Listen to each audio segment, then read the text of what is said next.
असांजो सिंधु एकता मंच सिंधिन जो सिंधु एकता मंच असांजो सिंधु एकता मंच सिंधिन जो सिंधु एकता मंच। जय श्री राम, जय झूलेलाल ॿुधाईंदे तमामु ख़ुशी थी रहा है त सिंधु एकता मंच पारां आयोजित टियों इंटरनेशनल सिंधी सम्मेलन थी रहियो आहे।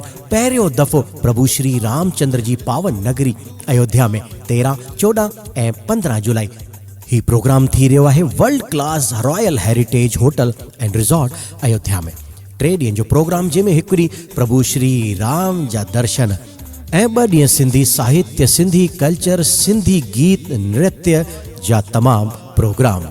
तो भाउरो भेनरो जल्दी अचो, जल्दी कयो। कुछ ही सीमित संख्या में रजिस्ट्रेशन अवेलेबल आहिन। जल्दी अची पंहिंजी सीट पक्की कंदा ऐं प्रभु श्री राम जा दर्शन करे हिन 3 सिंधी इंटरनेशनल सम्मेलन के सिंधु एकता मंच जे इन सम्मेलन के यादगार बणाईंदा। ऐं वधीक जानकारी लाइ राष्ट्रीय अध्यक्ष श्री विजय कोटवानी से संपर्क कंदा ऐं सिंधु एकता मंच जे उत्तर प्रदेश जे पदाधिकारियों से भी संपर्क करे पंहिंजो रजिस्ट्रेशन पक्को करे सघो था। याद रखिजो दोस्तों, 13, 14, 15 जुलाई Ayodhya, hotel royal heritage and resort.